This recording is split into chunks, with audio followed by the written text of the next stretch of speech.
Do you see us as coming out of the COVID phase, or are we still dealing with so many of the problems of the past 2 years still, plus lingering problems from the Ukraine war and those effects on supply chains themselves? I think from the last session, the speakers, most of them noted that most of the countries in the region are in the process of economic recovery. But of course, the external environment doesn't offer cause for optimism. I don't have to list out all of them. But I think, but I see it this way, that this crisis and recovery really is an opportunity for each of the ASEAN countries to do what we haven't done for a long time, which is economic restructuring. And so when I talk about recovery, I think we have to think long term. And for Thailand, of course, we face this problem of the middle income trap. We've been stuck for a decade. And so the challenge is to restructure our economy to make it more competitive, in line with the global economy and trends, and also to move ourselves up the global value chain. And this is what we are doing in the place where I'm working, which is the Eastern Economic Corridor.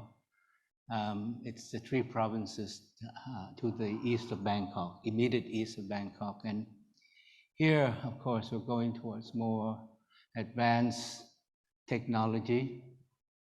Second, we're developing infrastructure, airports, high-speed train, expanding our ports and our logistics, and also investing a lot in what we haven't done before, which is human capital, and going towards a digital economy, because these days, everything is about digitalization.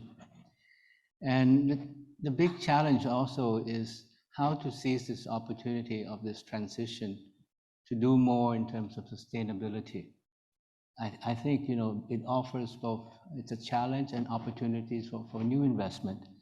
And I think these days, investors, when they look at places to invest, they think about, what kind of environment does that country offer in terms of sustainability, green economy. So these things that we are doing in terms of our efforts to move up the value chain. But I think, I've been a diplomat most of my life. I'm not an economist. I've never been in business, but I am a believer in the region. I am a believer in ASEAN. And of course, ASEAN is facing tremendous challenges these days to what we call our centrality. But I think that there's a lot of potential in the region. And if you look at it in terms of the facts and figures, I think inter-ASEAN trade has increased. Intra-ASEAN investment has increased. And also, we have the RCEP, which may not be so much in terms of trade and free trade, but I think it's going to help in terms of enhancing the investment flows in the region, and especially the harmonization of the rules of origin. And so I think we will see, and I hope that with this process of integration that we can try to push forward more diversification and regionalization of the supply chain. But to be able to seize that opportunity, it's up to all of us to position ourselves to seize the opportunities that are coming with the diversification of supply chain and the risks that we face externally. So I hope that it's not just each country, but also the region working together. Certainly, and you mentioned digital a few times. That is something that we do want to get a little bit more into. But first, Deb, Lai Yee, what do you see when you're looking at the supply chain world that we're in now? Well, I like the ambassador's comments, and I think certainly there's a lot of opportunity in ASEAN, but I would really love to see the region seize this opportunity and do something with it. You know, we've had decades of integration in ASEAN. There are so many plans, so many activities, so many work plans, so many pilot projects, and all, I mean, I could go on, and most of them don't get implemented. So we don't need new thought, really. We have ample thought. We need to actually implement stuff in ASEAN.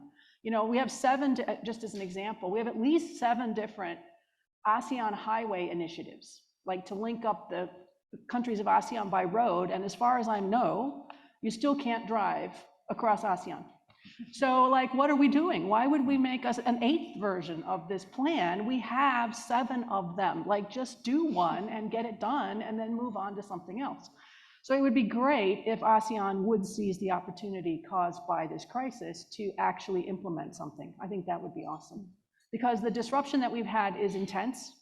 It's significant. It's particularly hit ASEAN hard, as many of you, of course, know, because of the reliance on travel and tourism, which is shattered. The problems we've had with mobility, the inconsistent responses that we've had, the reliance of this region on places where COVID is still happening, well, at least where we still pretend that it's happening. We don't seem to be pretending that it's happening here, which is great personally, but you know, other places that are worried about COVID. So I think we're not out of the woods yet for ASEAN recovery and supply chains, but it would be awesome if these governments in this region, together with their dialogue partners, and I think you mentioned the importance of ASEAN with other kinds of groups, entities, agencies, NGOs, international organizations, businesses, business organizations. I mean, the infrastructure is amazing to try to support ASEAN through disruption, but I think it's now time to turn to actually implementing some stuff. Let's get it done, let's move on, you know, so that would be awesome if we could actually deliver that. And my last sort of point before I turn it over to the rest of my panel, you know, I think we've had some interesting initiatives this year out of Cambodia as ASEAN chair. Cambodia is, I think, a bit more ambitious than people might imagine, given its developmental status. They've been trying very hard to actually deliver things, including in the digital space. But, you know, ASEAN loves shiny stuff. So they like the next most exciting something or other. And, you know, the instinct to just turn and go to something else new and exciting is tough. It's tough for Cambodia. It's tough for next year. Indonesia chair will be tough as well. So if we could keep, especially from the business community, my plea, I'm assuming most of you are business, plea from the business community is to please make sure that you are communicating as regularly as possible with ASEAN officials to say, make it happen. That's what matters to us. Make whatever you promised actually happen. And that would make a big difference to us in our business activities every day, and in the way in which our supply chains are actually resilient, and then in which we could move up the value chain.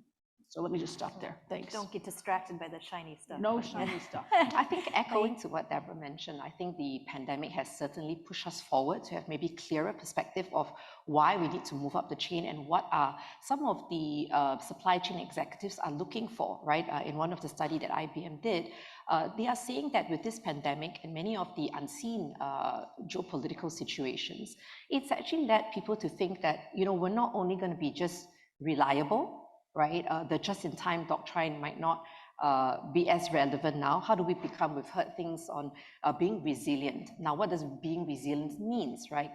I think there are a lot of asks to say that, can supply chain be more transparent, be more visible? Can they allow, you know, embracing the data and insights that we have across the very disparate supply chain functions? Can we look across that to see whether we can come up with different risk models, alternate supplier chains, simulations? I think all of that, if we can pull that together and get that done, I think we have a lot that we can achieve in ASEAN. And I think with that, I'm going to say technology is going to play a big part. I'm sure, Michelle, we've talked about that as we discussed as well. I truly believe that this is the time where we need to embrace technology in supply chain in order to achieve what we've been saying and what Deborah says, let's get going and get it done. Yeah, well, certainly I want to hone in on the digitalization aspect of this. You know, to borrow another COVID era cliche, we're all emerging stronger, right? Or at least hoping to. And digital has been such a big message out of so many ASEAN economies, if not all of them. First, I do want to bring up the audience participation polling question. if we could. It's slightly off topic, but I do want to get that in so then we can talk about that and then move into digitalization. But one thing that we've heard a lot in the news, at least in the trade world, is the Indo-Pacific Economic Framework. Of course, we had a meeting of 14 delegations in Los Angeles last week. The polling question, if we can bring it up, is about how the audience feels about what benefit, if or lack of benefit, there might be to this framework. So if you could select one of the three options, and then we'll tackle that in a second. But in the meantime, let me pose to the panelists on digitalization, if we can kind of move in two directions at once. How would you grade governments and business in ASEAN on, as you say, Deb, maybe there's a lot of talk and less walk right now, but on digital initiatives coming out of the pandemic, how are we doing? Where are we in getting some of that stuff done versus just talking about emerging stronger and what a great idea it would be to transform everything into the tech world? I think it's a mixed picture. So we have some governments that have done a really good job, I think, of being supportive of the move to digital, and particularly where you need to focus in ASEAN is on the smaller businesses. So getting your SMEs to go digital is an area that I think a lot of governments have done a good job of investing in. So as an example, here in Singapore, they've moved tens of thousands of hawkers at the hawker centers into the digital economy by trying to cajole them to please give up cash and accept digital payments or to work with digital delivery companies for food. I think that's been very impressive. And you see stories like that across the region. I think the other thing that gives me optimism in the digital space is that ASEAN governments have actually done a really good job, in my view, of thinking about what does a digital framework look like that could be connected between all of them. So they signed a digital economy, they call it an e-commerce agreement in 2018, which is, yay. And then they have a work plan attached to this, which we spent a year actually developing the work plan. So I can tell you it's an awesome document. And the best part about actually developing that work plan was the interaction with ASEAN members. So we had incredible, which is the thing that gives me optimism, incredible participation from all 10 ASEAN countries. At the domestic level, they were bringing in not just their trade ministries, but across their government, their digital economy ministries, even agriculture was there, customs, trade facilities. So a huge intergovernmental effort to figure out what is it that we agreed to do, how can we do that domestically, and then within all of ASEAN's very complicated structure, all kinds of sectoral bodies also engaged. So we had crazy involvement from all these committees that work across ASEAN, and at the end of it, made a work plan that everybody agreed to, which is, I think, amazing, right? That doesn't happen very often in ASEAN. All of that is great, but as so often in ASEAN, we haven't implemented it. So let's hope that there are some projects, and there are some that are getting picked up. And one of the things that's in there, in case you're interested in digital and you want to take my advice and talk to government, in 2023, which is already next year, we have a review of that work plan. So you could, if you want, ask your local government official, where are we on the implementation and the review of that work plan of the digital economy? And then we could actually implement some stuff that would make a difference. So there are ways that you can, that business especially can push ASEAN to deliver more, because I think the enthusiasm is there. It's just that you have 1,000 priorities, and then which one do you focus on is difficult. But I do think ASEAN at the moment is putting digital, not just because it's a shiny thing, but because it actually matters.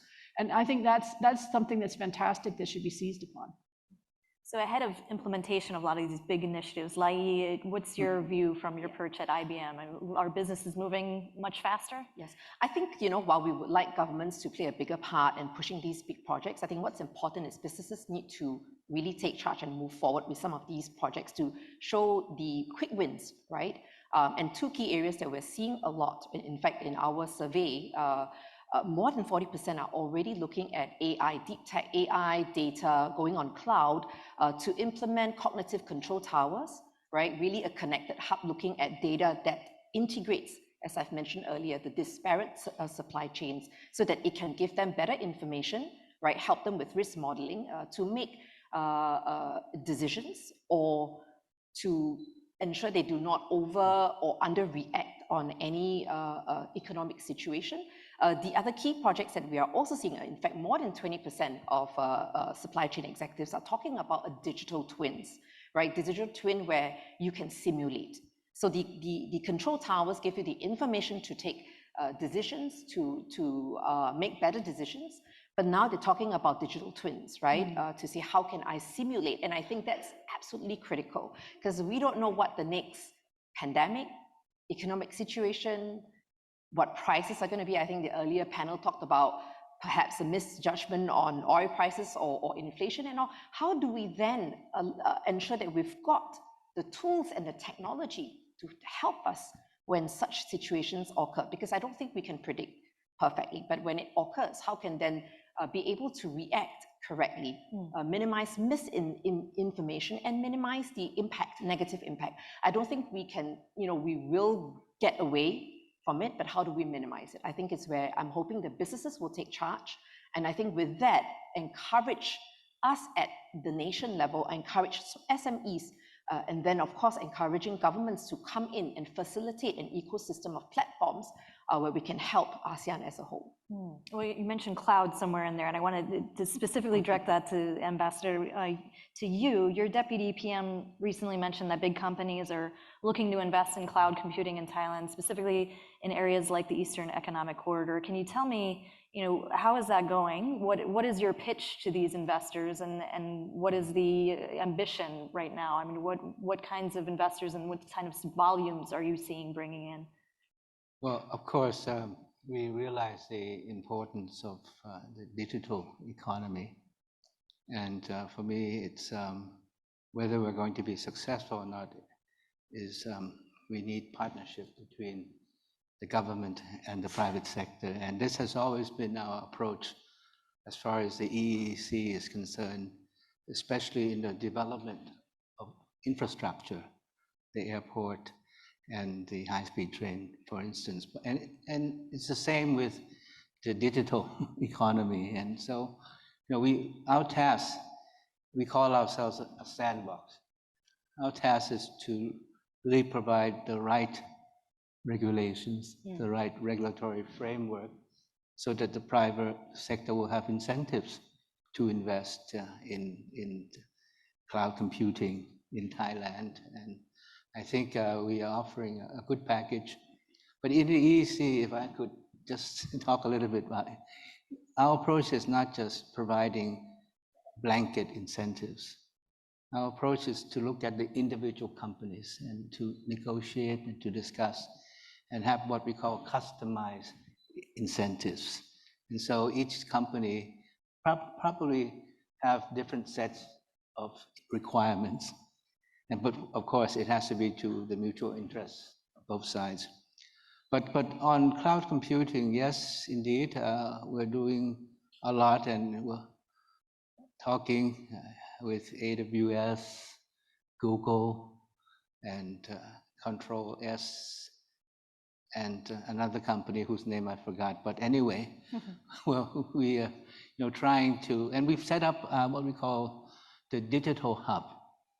Now, in the EEC, we have, of course, introduced the 5G network, but we're going beyond that, and we have a digital hub, and we're trying to promote R&D in the digital economy and to create the right regulatory environment and also the place that you can invest in the digital services. So if you build it, they will come, to borrow a movie quote. Well, we have to provide the framework, the place, and the environment. Okay. Let's bring up the polling results. Let me see if we can check out how people voted. Okay, and I should have my glasses on, but it looks like the final option, it's an empty framework with ASEAN being used as a pawn in the counter-China US strategy. So a fairly pessimistic view from the audience about the use of IPEF for ASEAN. Does that match? Does anybody want to comment on the result there? Does it surprise you? Do you agree, disagree? Well, could I? Please. Because, 10 years ago, 20 years ago, we didn't have Indo-Pacific. We had Asia-Pacific.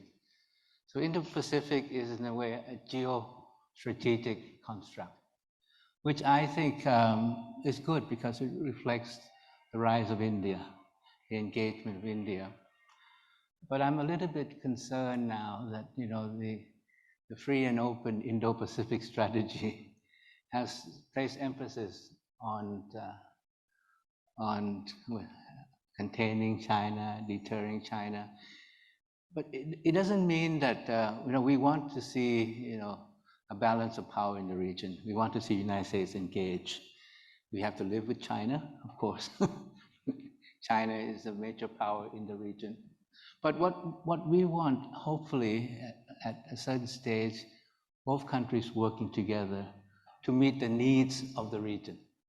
Because right now, it's a competition between the two major powers, but we don't really want to be caught in this geopolitical contestation, but it's unavoidable. But the economic agenda that the United States is pushing under the framework, the Indo-Pacific economic, is good. It's good, but I hope that, you know, the US would add more substance to it and, you know, we want to see more trade, we want to see more development cooperation. Market access. Yeah, so these are issues that we hope that, well, first, this initiative is good. It's a positive agenda being pursued by the United States in the context of Indo-Pacific. And, but I hope that they would flesh out this initiative with more substance and also listen to the needs of countries in the region. Any thoughts on glass half full, glass half empty here on IPEF? Well, I would just note that one of the pillars in IPEF is on supply chains. And the ministers who just met said that they're all enthusiastic about resilient, open, and inclusive supply chains. So they're going to work towards that, which, I mean, I suppose that's great. But again, for me, I don't know, has anyone ever asked for not resilient, like weak, ineffective, not integrated supply chains? I don't think anyone ever really said that. So I'm assuming that this is the direction we all agree we need to go, but then, as always, what does that mean about how we're going to get there? And so the real challenge on IPEF, the Pacific Economic Framework, is how do you take those very broad, very enthusiastic kinds of, you know, motherhood and apple pie statements and translate them down into, especially for business, sort of actionable things that make a difference to your jobs between now and, let's say, you know, whatever, 5 years from now or less. I mean, obviously you would prefer next quarter. That is not going to happen. So sometime in the, you know, relatively near term, before we are all dead, can we please get some kind of results from IPEF? And maybe we will. You know, I think that it's a framework that allows you to do a lot of different things with it. And so, you know, I suppose if we're all pushing in the same general direction and we all agree on the same general goals, maybe that's how you get a more interesting outcome from this. So I think I think the glass is in the middle, and then you make of it what you want to do with that. It could be fantastic. It could be a complete waste of time. And it depends in a way on all of us and our enthusiasm in promoting or pushing these kinds of ideas, whether we get something useful or we get just a lot of people flying around and talking. Well, we're running up against time, but I do want to ask one final quick question, if we can make it quick. And this, Ambassador, I was thinking about when you mentioned customized incentives. It kind of reminded me of the announcements that we've heard both out of Singapore and Thailand and others across the world recently about trying to attract global talent, but very specifically, very targeted, finding in certain sectors. You know, and I wanted to ask, Lai Yee, you've talked about talents before and the importance of talent in, you know, kind of marketing for Southeast Asia economies. I mean, where are you seeing those opportunities right now? How would you grade ASEAN on doing that? And is this an exciting time where we might see more of that to come? Yeah, I think I was going to also add on to what Deborah mentioned about, you know, it's just a framework, coming back to the framework, and we need to get something, you know, going. So I think what's really important is for businesses to, and leaders, right? All of us are business leaders here, to really adopt a different mindset. I think it starts from that. We need to have a mindset, and we need to have to adopt a more agile way of doing. I know agile is you know, widely overused. You know, what does it mean? You know, do you get a scrum master and all? But it's not. I really believe it is about a mindset change, right? It is about breaking down a big framework or a big problem into smaller chunks and really get to that quick momentum of implementing something, getting something done. I think that's absolutely critical. right? So the agile way of doing, the mindset change, then comes the talent, because what we've been talking about is going to be a lot of digitalization. I think in 5 years' time, I think similar to in the finance sector or in the technology sector, people talk about lack of skills in the deep tech. I think we're going to have the same challenge here in ASEAN if we don't do something today. And I know that the governments have put in a lot of incentives and help in that area. I think it is time for all of us to embrace a different mindset, to have a more agile way of doing, to embrace the talent. I think we have a lot of potential here. We've got a lot of support. It's really important for all of us to work together as an ASEAN to embrace that. I like agility. Seems to be a good watchword to focus on in the months ahead. Well, thank you so much to all of you. Unfortunately, we're seeing the flashing red, so we could continue this for hours, but hopefully we can continue the conversation after this panel ends. Thank you so much.